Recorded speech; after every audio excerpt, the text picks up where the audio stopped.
At 0930 hours on April 18, 1943, the jungle of Bougainville Island in the South Pacific was steaming under the morning sun. It was a green, humid, unforgiving landscape, occupied by the Imperial Japanese Army, but largely untouched by the heavy combat seen on nearby Guadalcanal. Above the jungle canopy, the sky was a piercing, cloudless blue. High above the island, two Mitsubishi G4M1 Betty bombers were descending toward the airfield at Balale. They were painted in jungle camouflage, their red Hinomaru roundels stark against the green fuselage. Escorting them were 6 A6M0 fighters, weaving in protective patterns, their pilots scanning the horizon for American aircraft. They saw nothing. The sky appeared empty. The radar at the Japanese base in Buin showed no contacts. The radio waves were silent. Inside the lead bomber, Admiral Isoroku Yamamoto, Commander-in-Chief of the Combined Fleet, sat in the co-pilot's seat. He was 59 years old, a man of small stature but immense presence.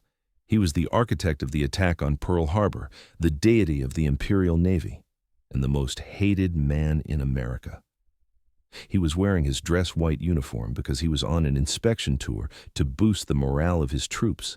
He was a man who prided himself on punctuality. His itinerary, transmitted to local commanders days earlier, stated he would arrive at Balal at 0945 hours. He was exactly on schedule. He did not know that 335 miles away, a squadron of strange, twin-tailed American fighters had been flying at wave-top level for 2.5 hours, skimming 10 feet above the ocean swells to avoid radar detection. He did not know that American codebreakers in a basement in Pearl Harbor had read his itinerary before his own captains did. He did not know that he was the target of the longest-range fighter intercept mission in the history of aerial warfare. At 0934, 1 minute before the scheduled arrival, the American planes popped up over the tree line. The operation was called Vengeance. It was not a battle. It was an execution. To understand the magnitude of this moment, one must understand the target. Isoroku Yamamoto was not a typical Japanese officer. He was a complex, contradictory figure who understood the United States better than almost anyone in the Japanese government. He had studied at Harvard University from 1919 to 1921. He had served as a naval attaché in Washington, D.C. He spoke fluent English. He played poker with American officers and studied the industrial capacity of Detroit and Pittsburgh. While the militarists in Tokyo shouted about the superior Japanese spirit, Yamamoto looked at American steel mills and oil refineries. He knew the math. He had warned the Prime Minister, Fumimaro Konoe, in 1940, in the first 6 to 12 months of a war with the United States and Great Britain, "I will run wild and win victory upon victory. But then, if the war continues after that, I have no expectation of success." He was right. He had run wild. Pearl Harbor, the Philippines, Malaya, the Dutch East Indies, victory upon victory. But by early 1943, the 6 to 12 months were over. The tide had turned at Midway. The attrition had begun at Guadalcanal. Yamamoto was tired. His hair had turned white. He was suffering from depression and possibly beriberi. But he remained the strategic brain of the empire. As long as he lived, the Japanese Navy had a unifying figure, a man who could command loyalty and conceive bold strategies. Taking him off the board was not just a tactical victory, it was a strategic necessity. The chain of events that led to the skies over Bougainville began not with a gun, but with a number. Specifically, the additive ciphers of the Japanese Navy's code system, known to the Americans as JN-25. By 1943, the Signals Intelligence Unit at Pearl Harbor, known as Station HYPO, was led by the eccentric and brilliant Commander Joseph Rochefort. But the specific breakthrough for Operation Vengeance came from a team of codebreakers, including Marine Lieutenant Colonel Alva B. Laswell. On April 14, 1943, a Japanese signal was intercepted. It was designated NTF-13255. It was a routine administrative message sent to commanders in the Solomon Islands. It detailed the inspection tour of the commander-in-chief. It was incredibly specific. It listed the date April 18th. It listed the aircraft 2 medium bombers escorted by 6 fighters. It listed the departure time from Rabaul, 0600 hours. It listed the arrival time at Balal, 0945 hours. It even detailed the route and the fact that the Admiral would then take a submarine chaser to Shortland Island. The Japanese were careless. They had sent the message using a low-grade cipher because it was considered a local transmission. But Station HYPO was vacuuming up everything. When the message was decrypted and translated, the intelligence officers stared at it in disbelief. They had the exact time and place where the most important man in the Japanese military would be.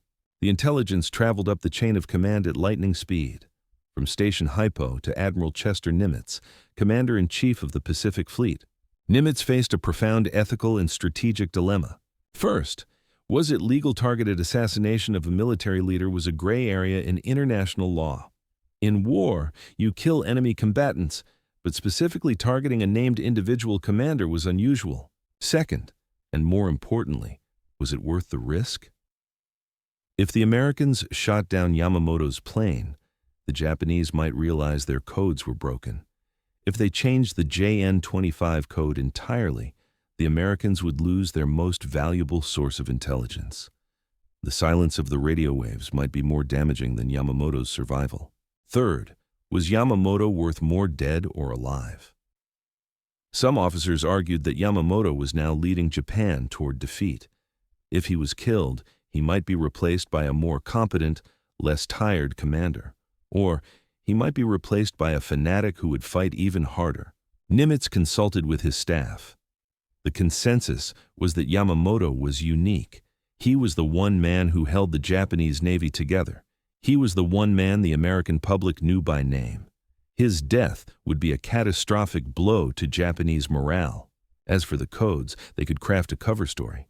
They would leak rumors that Australian Coast Watchers spies hiding on the islands had spotted him boarding the plane. Nimitz allegedly sent a message to Washington. The story goes that it reached Secretary of the Navy Frank Knox, who consulted President Franklin D. Roosevelt. Roosevelt reportedly gave the green light, "Get Yamamoto." Whether the president was directly involved remains a subject of historical debate. But the order came down to Admiral William "Bull" Halsey, commander of the South Pacific Forces. Halsey's reaction was characteristically blunt. "Tally-ho, let's get the bastard." But wanting to kill Yamamoto and actually doing it were two very different things. The Japanese base at Rabaul was 315 miles from the nearest American fighter base at Guadalcanal. Yamamoto's destination, Bougainville, was about 400 miles away. The interception would have to take place over Bougainville. The round trip would be nearly 1,000 miles. No American fighter plane in 1943 had the range to fly 1,000 miles, fight a dogfight, and return. The F-4F Wildcat was too short-legged. The F-4U Corsair, which was just entering service, had the range but was not yet fully operational in sufficient numbers for this kind of precision long-range work. There was only one aircraft capable of the mission, the Lockheed P-38 Lightning. The P-38 was a technological anomaly. It was a twin-engine, twin-boom heavy fighter. It looked unlike anything else in the sky. It had tricycle landing gear, concentrated firepower in the nose, 450 caliber machine guns, and one 20mm cannon, and crucially, it carried 2 engines. But even the P-38 couldn't make the flight on internal fuel alone. They needed drop tanks. The standard drop tanks held 165 gallons. That wasn't enough. The engineers and mechanics at Guadalcanal had to scramble. They found a limited supply of larger, 3 10-gallon drop tanks that had been shipped to New Guinea for ferrying aircraft. They flew them to Guadalcanal. The mission profile was terrifyingly tight. To avoid Japanese radar, the planes would have to fly at wave-top level, literally 10 to 50 feet above the ocean for over 2 hours. At that altitude, navigation is a nightmare. There are no landmarks. You cannot see the horizon clearly. You cannot use the radio to check your position. The flight path was not a straight line. A straight line would take them past Japanese-held islands where they would be spotted. They had to fly a massive, semi-circular dogleg route, swinging far out to sea and then cutting back in toward Bougainville. The timing had to be perfect. Yamamoto was punctual. If the Americans arrived 5 minutes early, they would be spotted by shore patrols and the element of surprise would be lost. If they arrived 5 minutes late, Yamamoto would already have landed. Major John W. Mitchell, the commanding officer of the 339th Fighter Squadron, was the man tasked with planning the mission. He sat in a tent on Guadalcanal with a slide rule and a map. He calculated wind speeds, fuel consumption, and air speeds. He determined that they would intercept Yamamoto at Aviation 35 hours, just as the Admiral was preparing to land. Mitchell selected 18 pilots. 4 would be the killer flight, designated to attack the bombers. The other 14 would be the cover flight, climbing high to engage the Zero escorts. The killer flight consisted of Captain Thomas Lanphier, Lieutenant Rex Barber, Lieutenant Besby Holmes, and Lieutenant Raymond Hine. The pilots were told only that they were going after a high-ranking officer. Some rumors said it was a general, others guessed it might be Yamamoto. They were told one thing explicitly: destroy the bombers at all costs. Do not engage the fighters unless necessary to protect the bomber attack. At Oro 7:25 on April 18th, the P-38s roared down the dirt strip at Fighter 2 on Guadalcanal. Their engines kicked up clouds of dust. 2 planes from the killer flight blew tires on takeoff and had to abort. This was a disaster before the mission even began. Mitchell had to reorganize in the air. He pulled Lieutenant Besby Holmes and Lieutenant Raymond Hine from the cover flight to replace the aborted aircraft in the killer flight. 16 P-38s headed northwest, skimming the waves. The flight was an exercise in physical and mental endurance. For 2 hours and 10 minutes, the pilots sat in the cramped cockpits, the tropical sun beating down through the canopy. The vibration of the twin Allison engines was constant. They flew in absolute radio silence. No chatter, no checks, just hand signals. Below them, the Pacific Ocean blurred past at 250 miles per hour. If an engine failed at this altitude, there was no time to recover. You hit the water and cartwheeled. If you survived the crash, you were 400 miles from home in shark-infested waters controlled by the enemy. Major Mitchell navigated by dead reckoning. He had a compass and a watch. He had to estimate the wind drift. An error of just 2 degrees would put them miles off course. At 0930, Mitchell signaled a turn. They were approaching the coast of Bougainville.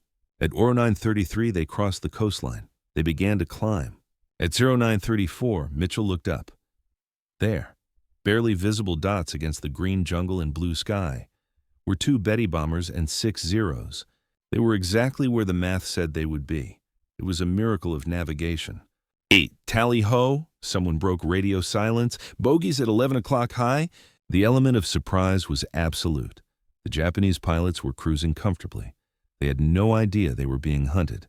Mitchell ordered his cover flight to climb and engage the Zeros, the killer. Flight Lanphier, Barber, Holmes, and Hine dropped their external fuel tanks and surged forward. But there was a problem. Holmes's drop tanks didn't release. The mechanism jammed.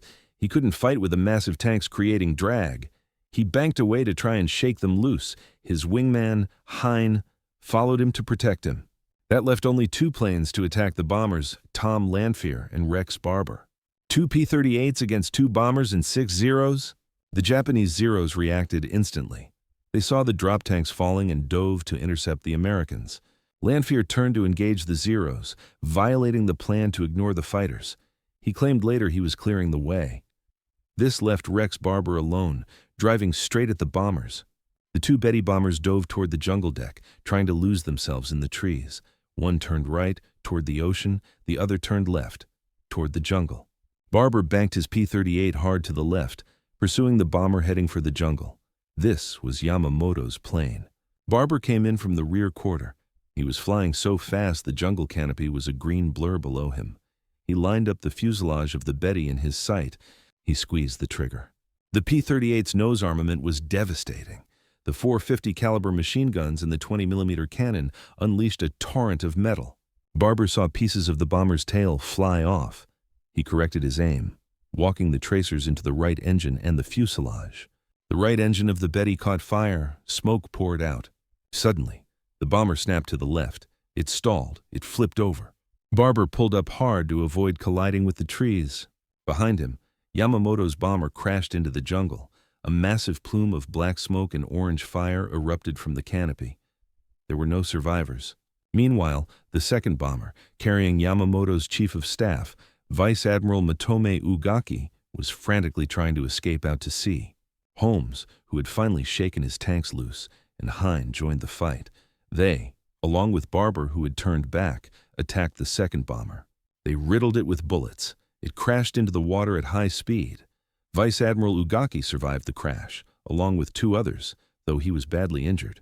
The P-38s didn't stay to celebrate. The Zeros were swarming now. A frantic dogfight ensued. The P-38s used their superior speed to disengage. They pushed their throttles to the firewall and headed for home. One American plane did not return. Lieutenant Raymond Hine's engine was smoking. He was last seen trailing behind the formation. He was never found. The return flight was somber. The adrenaline faded, replaced by exhaustion. When they landed at Guadalcanal, the fuel gauges were hovering near empty. Some planes had less than 15 gallons left. As Lanphier taxied in, he allegedly broke protocol and radioed, "That son of a bitch will not be dictating any peace terms in the White House." The mission was a success, but immediately, a controversy began that would last for 60 years.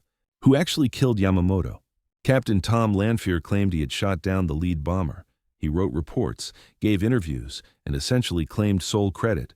He stated he shot the wing off a Zero, then flipped over and shot the bomber. Rex Barber was more modest, but his gun camera footage and the testimony of other pilots suggested he was the one who poured the fatal fire into Yamamoto's plane. For decades, the Air Force officially credited both men with half a kill.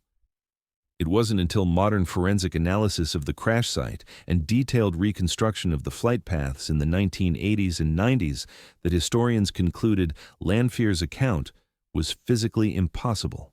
Lanphier had engaged the Zeros, Rex Barber had killed Yamamoto. But on April 19, 1943, none of that mattered to the Japanese. A search party hacking through the jungle of Bougainville found the crash site the next day. The scene they discovered became a legend in Japan. Admiral Yamamoto's body was found thrown clear of the wreckage. He was sitting under a tree, still strapped into his aircraft seat. His white-gloved hand was resting on the hilt of his katana. His head was bowed as if in deep thought. It was a tableau almost too perfect to be true. Japanese propaganda claimed he died peacefully, facing the emperor's palace.